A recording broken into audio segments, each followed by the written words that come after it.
all kinds of dependencies, some of which may be surprising. Whether it is internet, mobile phones, or bungee jumping, the desire to experience a high becomes so strong that the addict goes to any length to indulge in spite of any negative consequence. Though chemical addictions like drug dependence can be dangerous, behavioral addiction also has damaging effects on an individual's emotional, physical, or psychological health. Behavioral addictions can cause major damage. They are not poor relations or substance addictions. A gambling addiction or love addiction can destroy a family or an enterprise every bit as much as alcoholism or drug addiction. Abstinence is a behavioral addiction has to be from using that particular behavior addictively. For example, a workaholic cannot stop working altogether but has to learn to work for its primary purpose, creating something and earning a living rather than fill up an inner sense of emotional emptiness. A shopaholic needs to learn to buy what is needed than buy what is available. Other behavioral addictions include plastic surgery, food, video games, gambling, excessive watching of television, and social media engagement. According to online platform everydayhealth.com, the internet or social media may occupy up to 11 hours of an internet addict's day. Studies suggest that compulsive internet use affects 6 to 14% of internet users. Today on the Medley Show, we shall be looking into the issue of addiction. Okay, it's time to meet my guest after that background feature put together by Semben. All right, and my guest is a consultant psychiatrist. She specializes in addiction therapy, and she is of the Hollister Wellbeing and Recovery Center. She is Dr. Ada Ikeako. Hello, Hi. Cecile. How you doing? I'm fine. You look great. Thank you very much. Thank you very much. You don't look bad yourself. Okay. Nice to. I think can people really be addicted to things? Because many times you get to ask people, tell people that you are addicted to shopping, to drinks. They're like, no, I just like it. It just keeps me company. Really, can people really be addicted, or is it just is it just a word that people just throw around? Mm-hmm. So, according to the Diagnostic and Statistical Manual for Mental Health Disorders, you have only two behavioral addictions. That have been recognized by the DSM-5, because they're not necessarily refuting that you can have others. Namely gambling use disorder and internet use addiction. So, but it's not. The jury is out, in the sense that the decisions are made by consensus panel based on peer-reviewed, double randomized, controlled clinical, double-blinded randomized controlled clinical trials. And there's a dearth of evidence as of now, reproducibility in studies to be able to include some of these other behavioral addictions like sex addiction, shopping addiction, and other forms of behavioral addiction. So they've only recognized two behavioral addictions, which is gambling use disorder and internet addiction. But you also have the chemical addiction, which is we have the chemical addiction too. Okay, the behavioral, you said there are just two that have been recognized, but there are still a couple of others, like maybe not formally recognized. Yeah, so we're still going to talk about this as we continue. So gambling addiction, when does it become an addiction? Okay, this is an excellent question. When is somebody just gambling, and when does it become an addiction? The hallmark is loss of control. Loss of control. Loss of control. But people deny the fact that I know I'm still in control. I know what I'm doing. You know what? Okay, I have just this 1,000 naira. Okay, now I have between having to eat with it, buy food, or gambling. Okay, now if I gamble with this 1,000 naira, there's a probability that I will get 15,000 naira. Why don't I just go for that? Am I addicted? Many times when people become addicted, they're the last ones to know. Because emotional health disorders are a subtle slide. And, a lot of people gamble, but when does it get to a point where you've lost control. When you're now spending excessive amounts of time, excessive amounts of money, when the gambling now, becomes more important than your relationships, it starts to impact on your work, on your schooling, where you're skipping classes so that you can gamble. You start developing depression, and other psychological symptoms as a result of either the money loss. The amounts of money lost could be excessive, more than you can even, afford to pay back. And so, there are 11 criteria when it comes to 11 criteria. the 11 criteria. And if you meet like less than one or two or three criteria, then it's mild. If it's for addictions generally, or for just for gambling? For addictions generally, 4 to 5 is moderate, and at 6 is severe. 4 to 5. Do you have an idea of some of these? Because I would like the viewer at home to check to know if he or she is actually addicted. Maybe just give us one or two of them. Okay, one of them is craving. Craving. So the urge to use. Okay. All right. Craving, that's it. You can be part of this program by sending in your contributions, your questions or comments to our phone line 081 177 081 177 82020. The number is showing on your screen at this point. You listen to the conversation. She's going to give us some of this criteria to know if you are an addict to whatever. It could be to drinking, food, shopping, gambling, sex, whatever.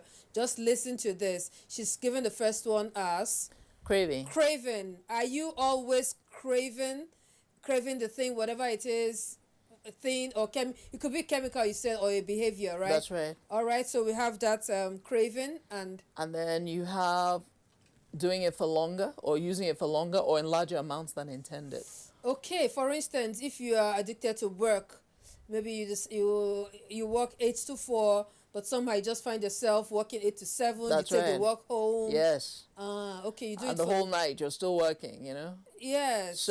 So you're doing much longer and in larger amounts than is considered to be, socially appropriate. For those who love shopping, shopping is nice, no? Please don't tell me that. Excessive shopping is a sign of bipolar disorder in many people. So if you shop excessively, you need to get checked out for an underlying mood disorder. What is excessive shopping? Wait. Well, when your salary, when you get your salary, or even before your salary, you get an advance from the bank, and you've exhausted it, within the first couple of days. Meanwhile, you're supposed to plan, and you spend it all, and you shop, and you shop and shop. I don't know how familiar you are with Nigerian setting. Now, when we go for weddings or social occasions, we buy a shoebi. Yes. Yeah, that's a uniform. And many times, sometimes the uniform may be more than your salary, almost as much as your salary. You just go ahead to pay for it because everybody is doing it. You pay for this, you try to just look fly and slay, even at the expense of your pocket. What's that? Well, if you've lost control, where you have to do that all the time, there's that compulsion. Yeah. It comes down to compulsion. That something is controlling you. You are no longer controlling it. And in spite of negative consequences, you still continue to do that thing. That is addiction. Okay.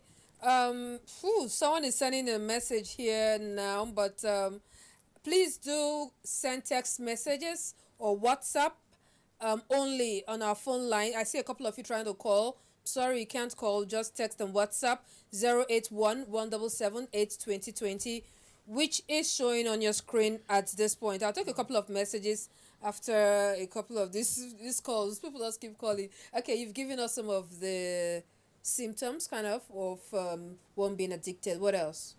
Well, sometimes you're using the substance or doing that behavior in a physically hazardous situation. For instance, you're drinking and you're driving, or you're using drugs and you're operating machinery. What did you call it? When you're physically hazardous situations, you still find yourself, doing that thing, even though it's really dangerous to your life. Okay, so you are driving, you are drinking. Yes. It's going to tamper with your concentration. That's right. Or you are texting. That's right. You get people who tell you, I've been driving since 32 years and nothing has happened, so I can actually text and make calls and all that while driving. So that's one being addicted to the mobile phone. That's an addiction. That's an addiction. You know, you're walking and there are potholes and you're on your phone, you know, and you know, you can fall into one and you know, and you can't stop. And you can't stop. You can't just control yourself. You can't control yourself. You're out of control, you know. And so that is the cardinal feature, this loss of control. Loss of control. Because you're supposed to know yourself and be able to control yourself to a reasonable degree. But when you've lost that control, then that substance or that behavior now has control over you. Okay, so someone is asking a question, is when someone is addicted to smoking, what can the person do about it? Please do write tell us where you're writing from. Okay, what's the difference between OCD and addiction? Okay, obsessive compulsive disorder involves intrusive thoughts, images that provoke anxiety. And so you have repetitive behaviors called compulsions, like washing, in response to intrusive thoughts about contamination, for instance. And so they're repetitive behaviors that are used to allay anxiety. So the goal when it comes to obsessive compulsive disorder is to allay anxiety. So you have obsessions and you have compulsions, and you can have either or both at the same time. So it's different where, yes, there's an element of loss of control, but the target is anxiety. You know, you're not going to have cravings, you know, and you're not going to be doing it in physically hazardous situations. You're not going to be doing it probably for longer or in larger amounts than were intended. It's not going to start. It may not affect your relationships, your work, your school, recreation, other areas of important areas of functioning. So these are characteristics of addiction, but there's some overlap, right? Yes, I was going to... is OCD a condition? Yes, OCD, obsessive compulsive disorder, it used to be it used to be categorized under anxiety disorders, but in DSM-5 that came out in 2013, it has its own separate category. Oh, okay. All right. So someone asked about smoking, how he wants to know how to get out of it. Okay, that's an excellent question, by the way. You are 200% more likely to stop smoking if you use what you call nicotine replacement therapy. Nicotine replacement therapy. Yes. So you have the nicotine patch, you have the nicotine gum, the lozenge, or the mint, the inhaler. You also have medications that reduce your cravings, like bupropion, varenicline. You know, those are the two that are used. And so you need to come in for an assessment and get started on nicotine replacement therapy. Set up a quit date, which is your date that you want to quit. You want to quit, right? And then have brief intervention, what they call brief intervention, which is a psychotherapeutic modality for smoking cessation. It's a smoking cessation clinic. Okay, we'll take a couple of messages, but I think we should take this one on work addiction. A feature now on work addiction. People can be addicted to their work, right? Absolutely. All right, we'll talk about it when we get back from this feature put together by Read One. Often called workaholism, work addiction is a compulsive need to always be at work, even at non-working hours. Sometimes it stems from the desire to achieve success and status or to escape emotional stress. A work addict cannot stop even when he knows other aspects of his life and health are negatively affected. This behavior gives him a high, a feeling he wants to remain in constantly. Anything that introduces strangeness to your virtues and personal values is a violation. It may even be good, but it's not part of you. And it does not support your growth and maturation.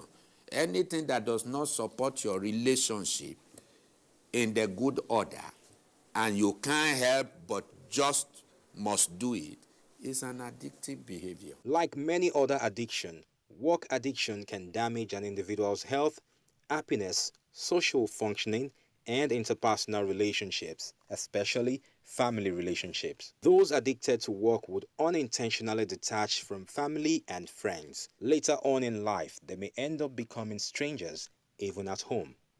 Know the rules of work, try and do your best to keep to it, and then the regulatory system that exists in the workplace, know it. That's why there's no work you do that does not have work ethics, rule of work, and all of that. Issues that guides the normal functioning of an office relate with that. So when you know yourself, you know your surrounding, then you will be able to relate and interact well on a daily basis. With that, you are good to go. In a society where hard work is praised and overtime is often expected, it can be challenging to recognize work addiction. People with a work addiction will often justify their behavior by explaining why it is a good thing and can help them achieve success. They may appear committed to their job or the success of their projects. However, ambition and addiction are quite different. While an ambitious worker imbibes proper work ethics, the workaholic puts work above every other aspect of his life. Here are some symptoms of work addiction and possible ways out.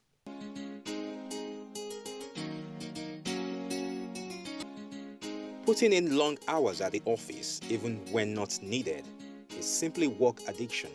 Closing on time at work, especially when there is no reason to stay long, is work balance. Losing sleep to engage in work projects or finish tasks is work addiction. Having sufficient sleep in order to be in good shape to continue work is work balance. Being obsessed with work-related success only is work addiction. Being able to balance work and life-related success is work balance. Disintegrating personal relationships because of work is work addiction. Building new and strengthening existing relationships despite work is work balance. Working to avoid dealing with crises like death, divorce, marital or financial trouble is work addiction. Facing life's challenges as they occur is work balance. Ignoring suggestions or requests from others to cut down on work is work addiction. Welcoming suggestions or requests from others to cut down on work is work balance. Obsessively thinking about how you can free up more time for work is work addiction. Not interrupting personal and family lives for work is work balance. Are you wondering if you are work addicted or work-life balance? Then try taking a break from work and see how you feel. If you cannot switch up from thinking about work, you may have a work addiction. In all, life will always go on, even when you go off work.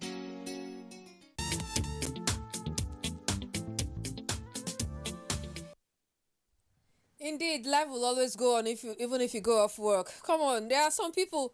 Do you know there's some people who don't even take their annual leave? Wow. They just seriously, people don't. Some people don't take their annual leave. They just work 3 years on a stretch. That's poor self-care. Poor self-care. Poor self-care, which makes you more vulnerable, not just to mental health disorders, but also to physical health disorders, and it reduces your longevity. You're not only supposed to go on vacations periodically, you're supposed to go for day trips as well, where you take the day off. Or within your home, you can create a place which is your vacation within your home. You can make that a green space. I like. You can, use different forms of meditation like guided imagery, medical meditation, versus spirituality. And you can create a good self-care environment in your own home. So you're supposed to be practicing, adequate self-care. Unfortunately, we're not. And so we're dying earlier than our counterparts in other parts of the world because we're not taking enough care of us. Or we're taking it for granted that you just work. Okay, Dr. Ada, Lagos, for instance. Breaking news. In Lagos, they wake up by 4 o'clock. They leave home by 4:30 so they can get to work by 8 o'clock. Yes. Then they get back home about 9 o'clock or 9:30. And they have to get up. They have to have dinner, get back to work again. They do that like 5 or 6 days in a week. That is insane. That's insanity. How can you live till 100 years old when you're behaving like that? What are you doing? Are you taking like power naps when you get to work? Because you must be exhausted. Nope. Are you taking massage? Are you doing deep breathing? Are you doing mindfulness, meditation? Are you going for your preventative care appointments? What time is there to exercise? Do you take the hour at lunch to exercise? I mean, what's the counterpunch to this kind of behavior? For those who are almost, because as it is, many people even live at work because they spend longer hours at work than at home. So if you find yourself always being at work doing something, how can you take in between to actually... You have to insist that the work spaces become more self-care friendly.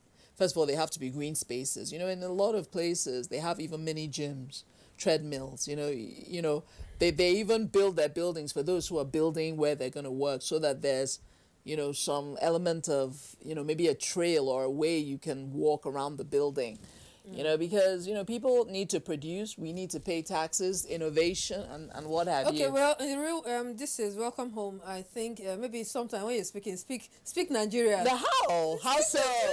How so? Well, anyhow, the good thing is that within the NTA premises here, we have quite a lot of green areas. I think so. Yes, maybe when we're done, I can even take you around. We have quite some places. I think so. And I see people from time to time who take these works. That's right. Let's take a couple of these messages as they keep coming in. I'll ask maybe about 2 or 3 questions, so we'll see how as many as we can take very quickly. How can one deal with addiction from pornography and masturbation? This is Stanley asking from Jos. I'll take another. Okay, someone is asking about masturbation already. Is it a sin? Is it an addiction? Someone else is asking, good afternoon, I'm Treasure from Ondo State. I'm addicted to internet, and it's all because I'm always lonely. Internet happened to be my friend, and I can't do without it. Please, what can I do? Yeah, so some of the commonest reasons why people are addicted is that they're angry, they're lonely, they may be self-medicating against underlying psychological problems that have not been diagnosed, and they're looking for something, the answer, to help them feel better about their situation. For instance, one of your texters, said that she's lonely. Yeah. Right. So that's the trigger. You want to look at what is associated with this kind of behavior, with this addiction. What is it that is always happening before you do it and after you do it, and why you're doing it, and what kind of thoughts are you having, and so you have to understand what are the precipitating factors, the perpetuating factors, what are the factors that made you more vulnerable. Another thing is that addiction is a genetic disease. We now know that 50 to 70% genetic is 50 to 75% genetic. And so, 2 people will use the internet, and one person will have control and limit it, and the other cannot, and there's that genetic vulnerability to doing it in the first place. When I'm on the internet, at what point do I know that, okay, I think my head is aching already, I'm still on it, I just That's right. know, yes, I know that, because there's so much to consume. That's right. Yes. And part of good self-care is having times in the day where you're unavailable. You close down your phone, the internet is off, you have to have those times, because your brain has to reset. It has to recalibrate. It has to rest. What we're having is a generation of people who have attention deficit. They're not able to maintain focus. Their attention span is so short. And it's all because they're overusing, they're abusing, they're overstimulated by the internet. Okay. And so healthy self-care means that you limit the times that you are not doing these things on a daily basis. All right. Take quickly the question on masturbation, very quickly.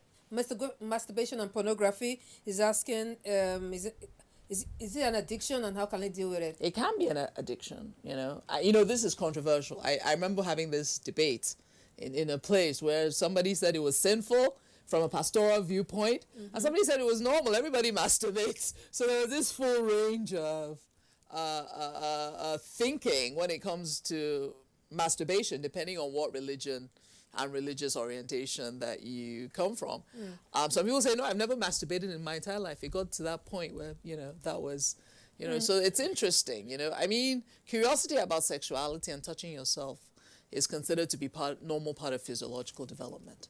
But when it's excessive, you can't stop all the time, all day, every opportunity. You neglect relationships, you isolate yourself so that you can be touching yourself. So it's maintaining that balance. And that's why many times when people are addicted, it's their loved ones that are the first to notice, look, you're changing. Your behavior is changing. The way you're behaving, is no longer... It's not normal. It's not normal. It's excessive for you. We know you're normal, Okay, let's just, while we're at this, let's just take sex addiction. How bad can it be? It can be really bad. You can have people that have like 100 sex partners. or 10, 50, and so, but you have to screen for co-occurring disorder because hypersexuality is one of the hallmark symptoms of bipolar disorder. And so you have to be screened for anxiety. So people use sex to medicate themselves against underlying anxiety. So sex becomes a compulsion. You talked about OCD.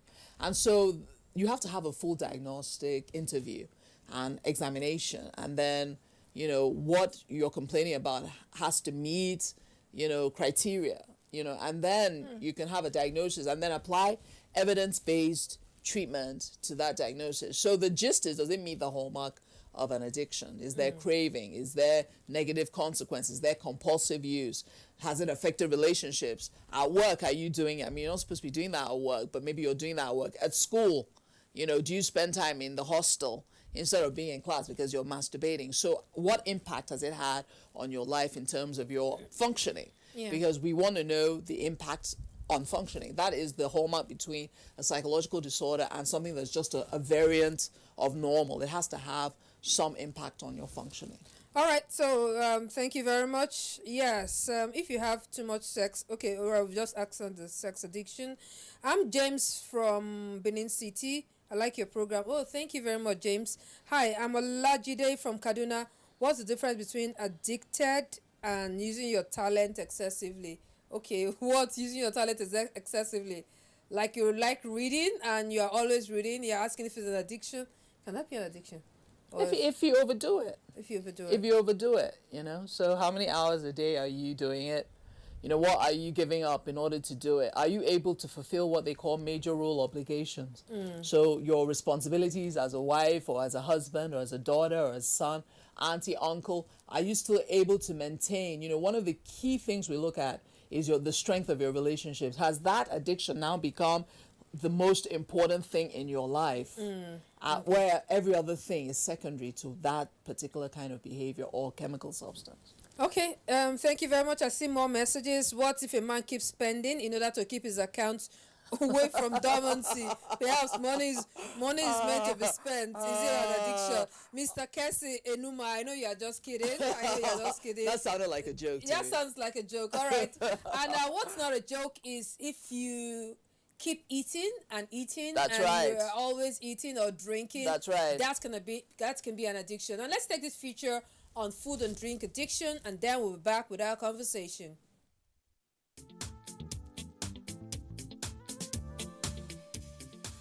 Addiction comes in various forms. Food and drink addiction is one of many that has become entrenched in the life of some individuals. Addiction is evident when the situation becomes a can't do without. Food is an essential of life. It is the source of nutrients and energy that keeps a body functional. However, like every other thing of life, proportion and control are vital to managing our intake of food and drinks. Easy to conclude that some people are food addicts, eating anything and everything that comes their way. They just can't stand an empty bowl for minutes. They eat solely for the purpose of eating. Experts have classified this behavior as an addiction to deal with certain emotional and psychological needs. Depression, abuse, and low self-esteem in some cases trigger excessive consumption of food and drinks. Consumption of alcoholic beverages, especially by men, has become increasingly addictive. A research carried out by Oxford University in the UK in 2018 reveals that routine consumption of gin, liquor, and other kinds of alcohol by working-class men was largely due to the need to relieve work and family-related pressures. In other words, it is about finding some other kind of distraction, which explains their resort to alcoholic addiction. Some of the health implications of this addiction to food and drinks include obesity, liver and kidney failures, diabetes, cancer, and other forms of allergies. People do not enjoy talking about their addictions because it is not something they are proud of.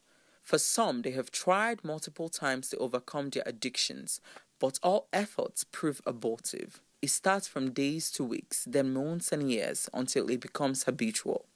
To combat any form of addiction, discipline and moderation are vital. Nothing must be done in excess or out of control. So while you satisfy your cravings, you must make conscious efforts to eat and drink in moderation. Clear of controversy, or do we dive into controversy here? Stay clear. Okay. Okay, all right. So that's food and drinks addiction. Just while that was on, I was reading a couple of messages. Many of you are saying quite some funny messages, and well, I'll just leave some of those. Let me just take some other of these messages, and then we'll talk a little more. Hello, good afternoon. I'm Aisha from Jos. I'm addicted to love. What can I do? Okay, we're addicted to love. And that seriously, Aisha. Okay, so let's take another one. Good afternoon. I'm Eze Sunday from my boy. Does addiction have any positive effect?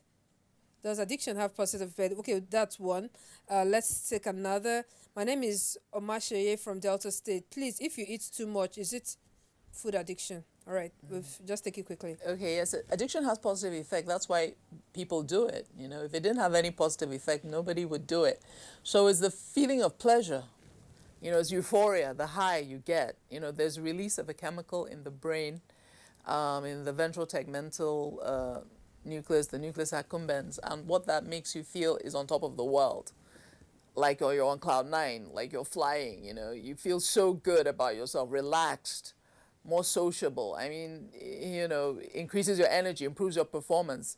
Some chemicals may help you lose weight, maintain your weight. So there's always a benefit, and that's the trade-off. We have to learn from each patient what is the beneficial aspect of what they're doing so that we can find other ways that they may be able to achieve, you know, similar benefit without necessarily undergoing the negative consequences of utilizing those substances or that particular behavior. So that Okay, that's for that. So I think that goes same for food. So we'll just skip that. All right, let's take this person. Hello. How can you control or avoid being addicted to a particular behavior like sleeping? My name is Winifred Agbata from Makodi. Can sleeping be a problem? Well, you have excessive sleeping, which is hypersomnia. Then you have no sleep at all, which is insomnia. And so sleep disorders are characteristic of a lot of drugs of abuse, some in withdrawal, some in intoxication, or also underlying mental health disorders like depression, for instance. You could have sleep disorders. And so the thing is to diagnose. Medical problems can cause sleep disorders like obstructive sleep apnea. So the thing is you have to take a full sleep history. You have to understand how many hours the person sleeps at night, whether they feel rested, you know, the next day, whether they have a routine, a pre-bedtime routine. So a comprehensive sleep history, you know, is needed before you label a sleep disorder an addiction. You know, before you label anything an addiction, you have to make sure that there's not another psychological disorder. That's trying to address. Yes, it's trying to address. Okay, so this still in line. Someone is talking about sleeping pills. He keeps taking sleeping pills. Is it an addiction? He always needs the pills to sleep. He's asking if that's an addiction. Daniel from Abuja, Lokogoma. Yeah, well, it looks as if he is abusing those pills, you know. Are they prescribed? Does he take more than what is the daily recommended dose? So the amount, the frequency, you know, whether it's prescribed or not prescribed. You know, is it a form of escape? You know, a lot of addiction is as a result of people wanting to escape negative circumstances. You know, does he have an underlying mental health disorder that would more likely, you know, help diagnose a sleep disorder? Does he have a primary or secondary sleep disorder? You know, so these are some of the questions that we'd have to get answered before we can, you know, qualify it as something that is addictive. Okay, someone is asking that you should please throw some light on chemical addiction. Okay, chemical addiction, you have different classes of chemicals. You have stimulants like cocaine, amphetamines. You have marijuana, you have hallucinogens, you have tobacco, right? Even caffeine. Oh, okay. Caffeine can be addictive. Alcohol, that's considered a social lubricant. A lot of people do not believe you can be addicted to alcohol because it's considered to be a social and, you know, a commonly used substance. You know, the commonest addiction you have in Nigeria right now is marijuana. Then you have opiates where you have tramadol, codeine. You have injectables like pentazocine, pethidine. Then you have other drugs like alcohol and so have you. We're twice the global average when it comes to addiction, which is, to me, it's like, no, why is this the case?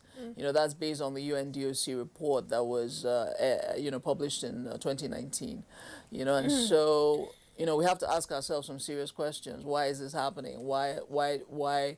And there are many reasons, there's availability, and more availability, there's a higher potency, so the marijuana that's being grown and used now, it's like almost 10 times or more more potent than the marijuana that was being used 10 to 20 years ago. Wow. Okay.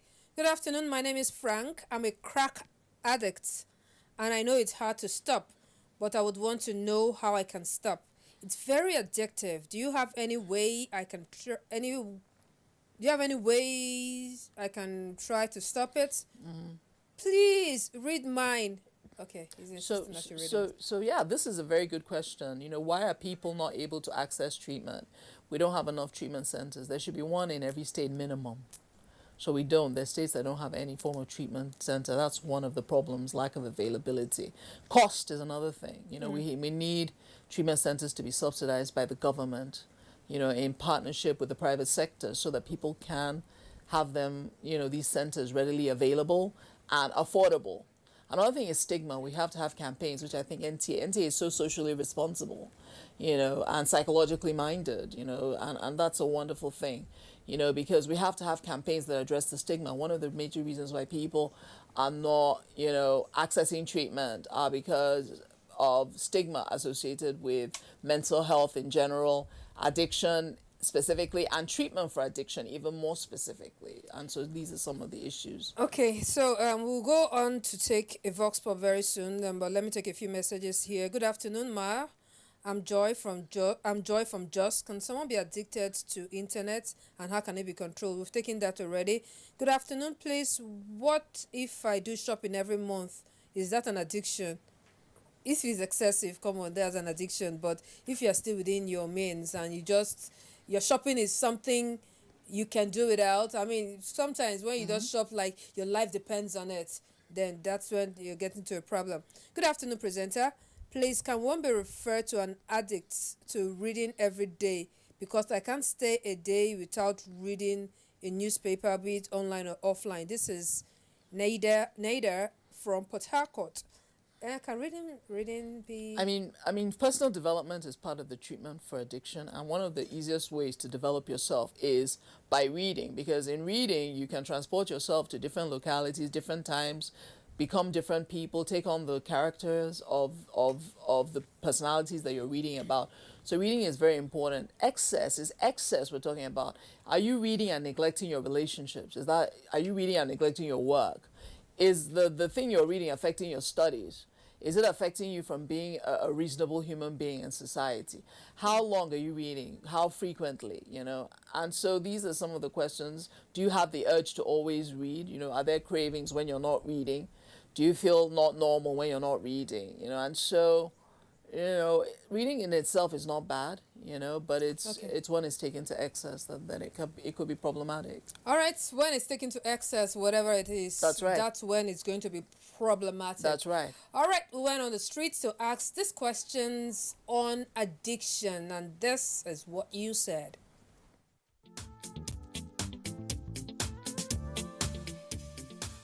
I'm not addicted to anything, to be frank with you. But because I have self-control, I drink alcohol. You understand? Formerly, I smoked, and I stopped it. I'm addicted to phone actually, but that was due to my work. I was not addicted to phone, but my work, I have to be responding to chats, responding to mails. My data is on 24/7. I'm addicted to TV somehow. I'm addicted to food because I like food. I like eating food. But I don't drink, I don't smoke. I can't stay without music. I can't stay without music. Music is my life. Music is part of me. If I live here and I'm going to plug my earpiece, I listen to music. Addiction comes in both ways. There's negative addiction, there's positive addiction. So mine is anything good, anything negative, I'm out of it. News is my addiction because growing up, most of the information I get is from listening to news, reading newspapers. So I got addicted to it.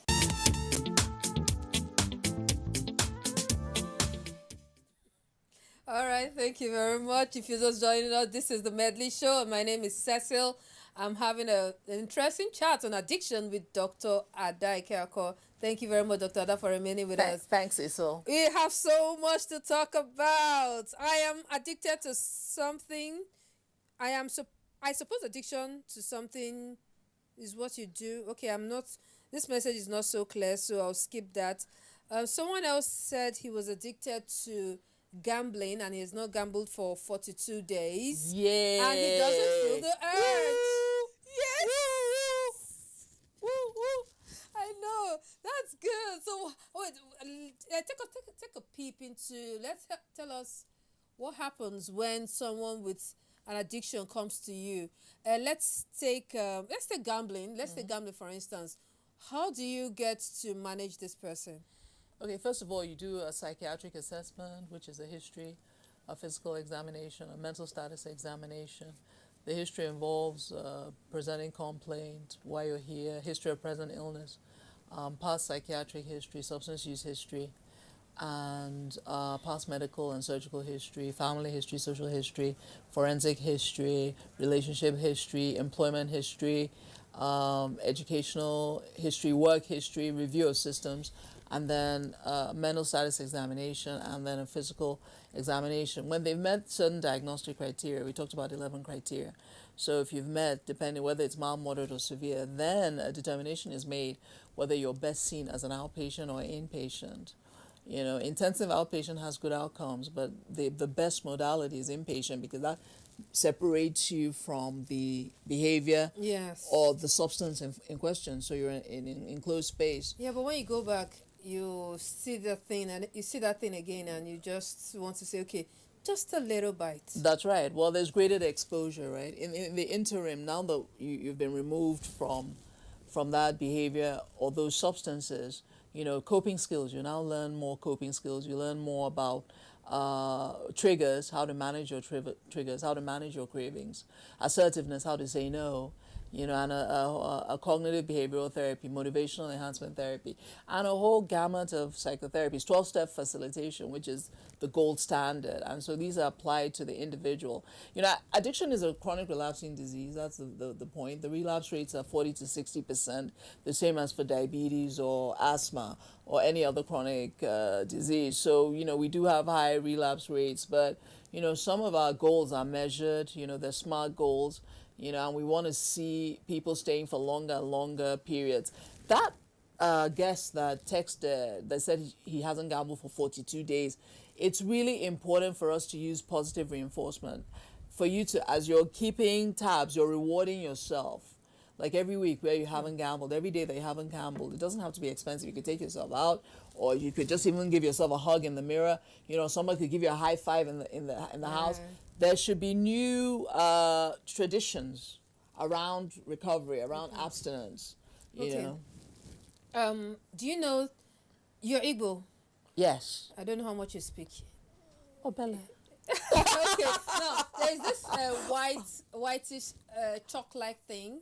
I don't know. I think they call it Igbo, call it Nzu. Yes, Nzu. Yes, that's right. Someone is asking when someone is addicted to licking it. Thing, and commonly called, how can he get to stop? Say he's addicted to always wanting to lick it. Wow. I think there's some chemicals in Nzu. Yeah. You know, it's almost like potassium permanganate, something like which accelerates the heart, you know, increases the heart rate. You know, so is he trying to get high off it? I guess maybe it gives him some high. Yes, I think it's the euphoria that he may be pursuing, you know, or is it underlying anxiety, underlying depression, and he's trying to get the lift?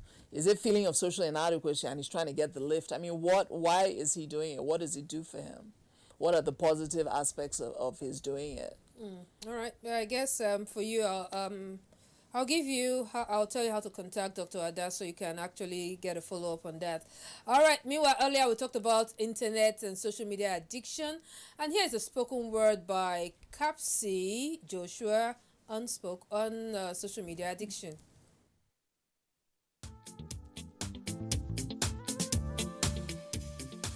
A syndrome it is, a new normal, they say.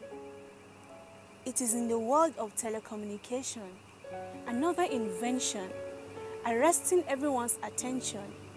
Call it a total addiction. The mobile phone it is. Humans glued to it day and night, engaging the brain, sleep being deprived, rest being shortened. Its light reflection, toxic to the human eyes, drying up tears, causing loss of sight. From the driver texting while driving, to the man walking on the street, home with a hunchback so engrossed with the device, seeming none can survive without it. From the family dining table, to the toddler at home, all holding on to it. From online marketing, to victims of cyberbullying, it's all so mind-boggling. Lured by the advent of this social media, the world is held spellbound. This small yet powerful apps is now a time killer. From the smart executive to the college student, all buried to the internet community, grades and deadlines being missed out. It has become a phobia not to have a mobile phone nearby. So, for this fear, a new word is coined, nomophobia. It's the phone and social media syndrome.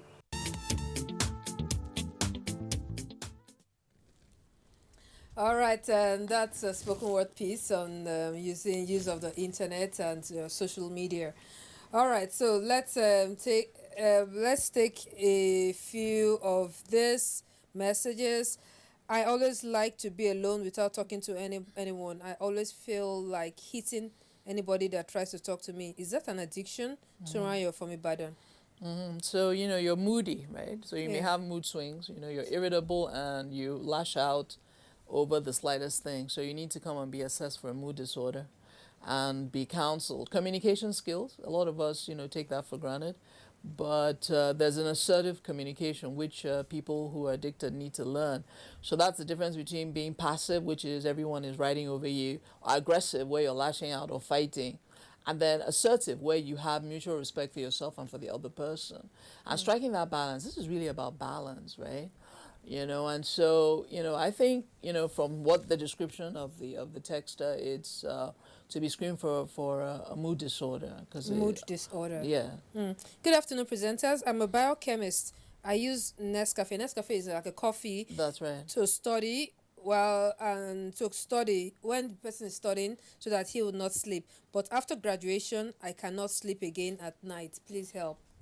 So, probably, he's had caffeine intoxication, caffeine withdrawal, and now, is he still using the coffee? I'm not clear. He said he stopped, right? But he's still not able to sleep.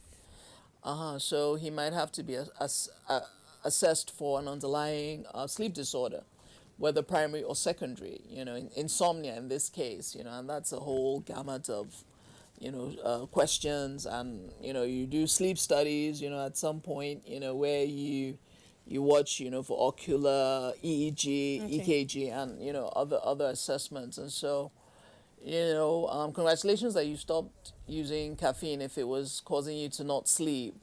And so we now have to assess you for an underlying sleep disorder. We have to assess you for mood disorders as well, because a lot of mood disorders in the night, you're awake, you don't need to sleep that much, but you're able to function the next day. You're multitasking, calling people at night, you're on the phone all night. That is considered the time when your body should be resting, secreting growth hormone like peptides, that will, enhance your longevity and protect your heart. But if you're staying awake through the night, that's very not safe for you to continue to do that. So you definitely need to come in for an assessment. Okay, Medley, your program is so educating. Oh, keep it up. Thank you very much, Emmanuel George from Asaba. Who is this? They have quite a people are asking questions about masturbation, pornography. Okay, who is this one? Someone says a sex addict. Hello, hi Cecil, I'm Pauline. Is having a particular meal like food, like liking food and addiction what's the way out? I think we talked about food now. Yeah, absolutely. Food is pleasurable, right? We release dopamine. All these addictive behaviors or substances release dopamine, which is the pleasure hormone that makes you feel on top of the world. So food also does that because there are chemicals in the food that make you feel that way. Like if you have a nice burger or whatever does it for you, you have that high, Right. but then eventually, you may have negative consequences like heart disease and other illnesses. Okay, this person, you didn't write your name. You said, can someone be under addiction by spiritual attack or environmental influence? Okay, I'm just going to go for this. I'm just going to dive right into it. We need to Briefly. stop over spiritualizing hormonal Mental. things. Yes, there is something called spiritual attack, and there is something called,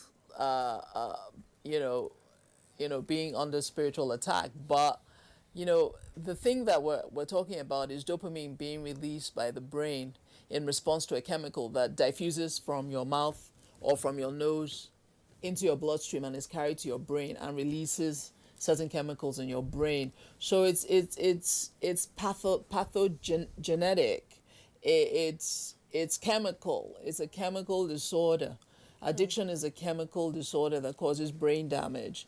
So I don't really know if it is okay to lump everything as a spiritual attack. I think that doesn't do full justice to the etiology of addiction. Dr. Ada, I know you have so much to say and we have so many questions to take, trust me, but we are out of time. Oh, wow. I see so many of your messages. Our own donor, Stephen from Benue State, Boko. I'm sorry I can't take your messages. From Masi from Asaba, from Lagos, from Ebonyi, from Edo State, Auchi. Ooh, so many messages, so many. I'm so sorry I can't take this. Maybe I may send some of your messages to Dr. Ada and you get to communicate with her directly and then hopefully get your response.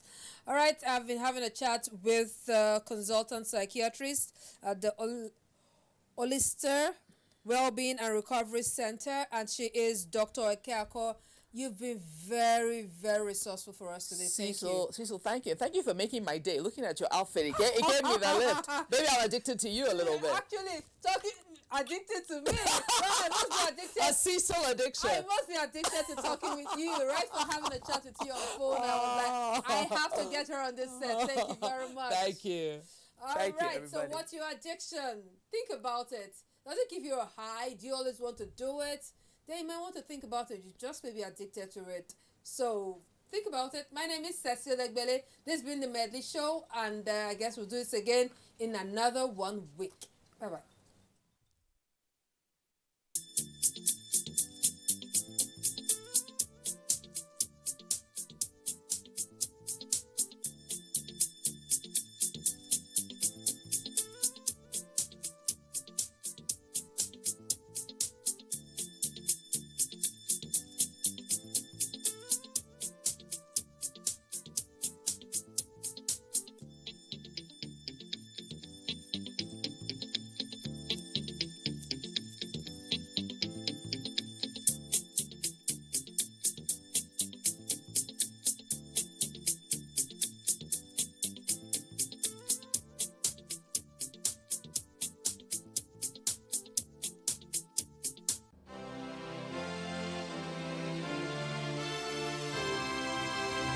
We want to talk about rights, there are obligations. I'm not saying that this government is a saint, it's very far from it. But there are things that we can do to make it better, and that's the challenge I'm throwing to you. You don't want to build this nation? I don't know where else you want to go.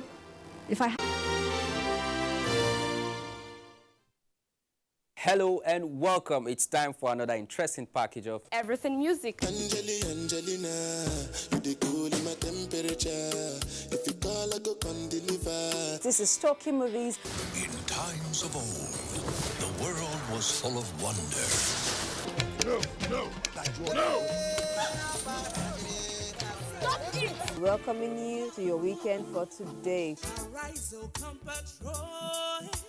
It's time to use our voice. Beyond Six Packs. Bills. Pay the bills.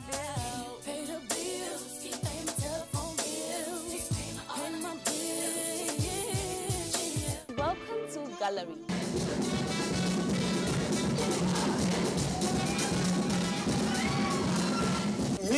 my paddies. London for what? London for medicine. Medicine for what? Medicine for coffee. Are you sickness? To our illness. Welcome to Gist Zone. All right, my name is the Eselusien Wego One. Ona nyokoko nyonyo.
Welcome to Abuja, the place that unites Nigeria.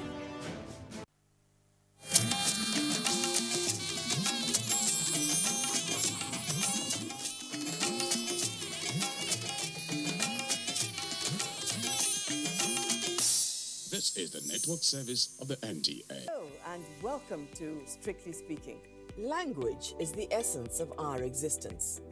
It's what sets us apart from the rest of creation, and it's what unites humanity. Can we use language to bring us back together?